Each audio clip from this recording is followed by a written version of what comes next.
Hi, family. Uh, I want to talk about why is it that we feel so far away from our Father in heaven? Why do we feel so far removed from Him? Is it because He's in heaven? Is it because we can't physically see Him? You see, the reason I ask and the reason it's on my spirit is because it seems as though we have the totally just wrong perception and misconception about our Father in heaven. We look at Him as this all powerful tyrant who just wants control, and if you don't obey every arbitrary rule that He's given, then He's going to punish you with hell, and He just wants you to do everything that He says because He's God.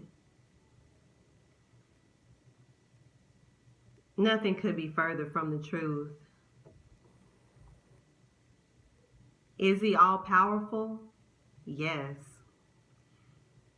Does He sit high and look low? Absolutely. The highest. There is none above Him. But see, if He wanted control, if He wanted a bunch of mindless drones to just do whatever He said, then He could have that. He is all powerful. He created all things.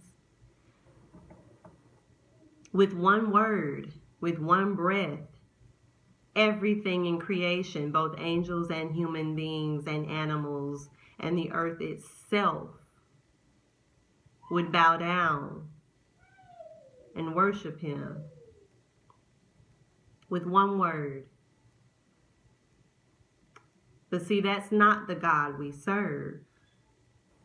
He gave us free will. He is love. He simply wants to love us.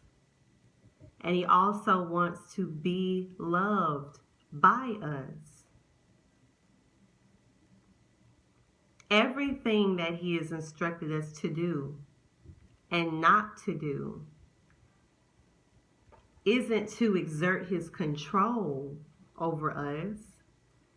It isn't to prove that He's God. It's to protect us and lead us back into life. See, a very key point that a lot of us have missed. We talk about Satan all the time, the devil this and the devil that. But we don't really know what he's all about. We don't really quite get it. Because if we did, we would start to understand a little bit more about just how much our Father in heaven loves us, what He's willing to do for us. We hear John 3:16 all the time, and we still don't quite get it. But let's go back. Let's go back to before the creation of the earth, when it was just the heavens. In the beginning, He created the heavens and the earth. The angels were there to witness the creation of the earth. So they were there, and we don't know how long before they were there, but they were there. Satan, which is not his actual name, that word means the deceiver, the accuser. But Satan, being one of the angels, beautiful, mighty angel, that wasn't enough for him. See, He gave the angels free will also. They were created for a purpose, and their purpose was made known to them. But that wasn't good enough for him, because he had pride and evil that he harbored in his heart. You see, the God of creation, the Most High, Yah, everything that He created, He loves. Everything that He created, He He took full responsibility for in protecting and preserving and loving and overseeing and guiding, because it was his creation, his baby, everything. Satan, we'll call him that, the devil, he wanted to control everything that Yah created. He didn't want to have to bow down before a greater being. He wanted to be the greatest being. He wanted to take the Most High God off his throne and rule everything that he created, not because he cared about creation, not because he cared about the other angels, the humans, the earth, heaven. He didn't care about any of that. Yah does, the Most High does. He loves it. He created it. But Satan just wanted to control it. Satan just wanted the power of sitting on the Most High throne in existence. He wanted to own everything that Yah created. He wanted to be the tyrant, having everything in creation bow down before him. So he decided to deceive 1/3 of the other angels into actually trying to wage war with the Most High and the righteous angels, the incorruptible angels. Well, of course, this was an absolutely ridiculous plan to even conceive something like that in your mind, to think that it's possible. But he did, because that's what pride will do to you. And when they tried to wage war with the Most High and 2/3 of the other angels who were unmovable in their loyalty and faith in the Most High, they were thrown out of heaven, removed from their place. And then he saw the place that Yah had prepared for us, and the place that he was preparing for him. And let's be clear, the word tells us the lake of fire was prepared for Satan and his angels. It was not prepared for us. The kingdom of heaven was prepared for us from before the foundations of this very world. Now, how mad do you think that deceiver got when not only did he lose his place, not only did he lose this battle trying to take the throne, but also lost his place in heaven and knows his fate of eternal punishment for his wickedness? How mad you think he is? Now, there's nothing he can do to get out of his punishment. There's nothing he can do. It's inevitable. So what did he decide to do? Wage war with us, Yah's most loved creation, the ones that he prepared the kingdom for. See, before, yes, sin is death. Sin is the transgression of the law of the Most High. But guess who knew that information long before we did?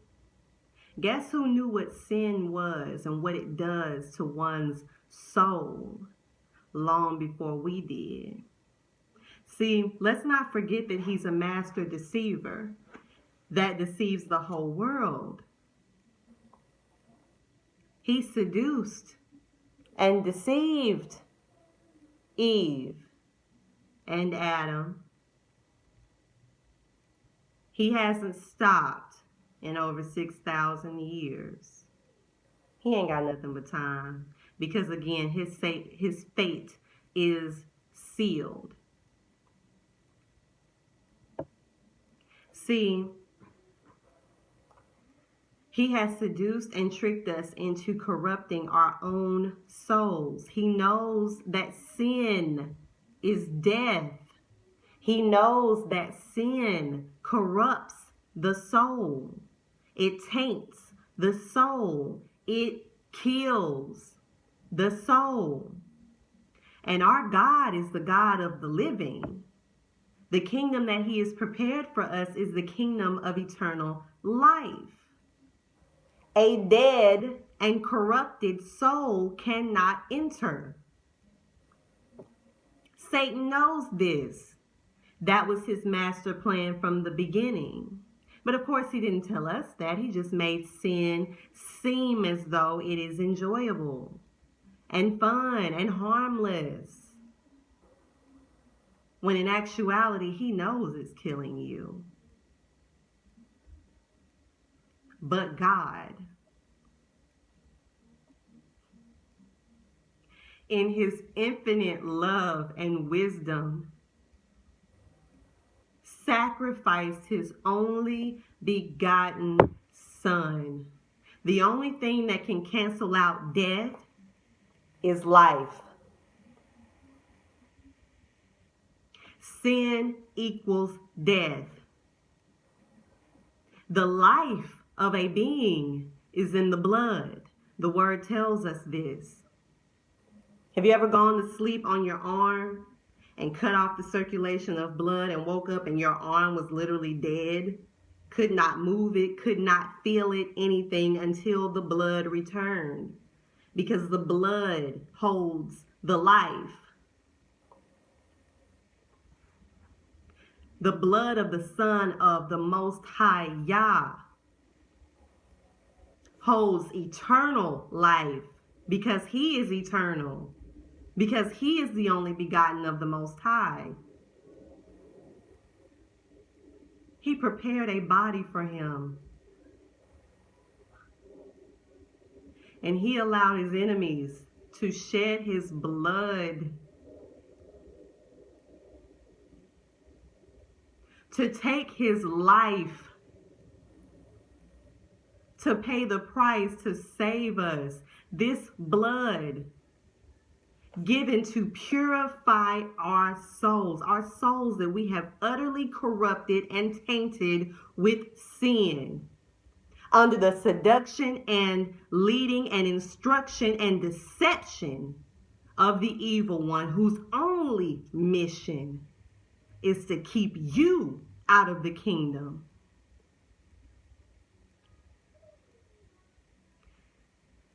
Yah's rules and instructions, they're not just to make you miserable. We've come to this conclusion that if we try to live the way Yah wants us to live, we'll never have any fun. Oh, he got too many rules. But why, God? But why, God? Why can't I do this? Why can't I do that? Every single instruction he gave us was to protect us. Every single instruction. In Psalms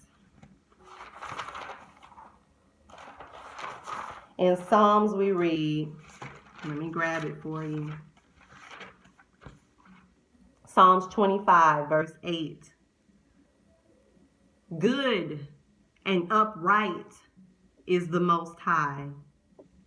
He instructs sinners in his ways. John 15:22. This is Yeshua speaking. If I had not come and spoken to them, they would not be guilty of sin. But now they have no excuse or no covering for their sins. Brothers and sisters, Yeshua gave his life to pay the price for the sins of us all. Our most loving and merciful Father in heaven is doing everything in his power, being that he's already given us free will and will not renege on that. He's doing everything in his power to save us. This isn't about control. He could have that if he wanted it. One breath, and he could take away the free will of mankind. It's not about that. This is what it's about. Once again, we have been given the option to choose life or death, sin or life. Yeshua has made that possible. But he did not die so that we could sin freely. He died to set us free from the bondage of sin. Choose life. Choose life. If you don't know him, get to know him while there's still time. Seek him while he may be found.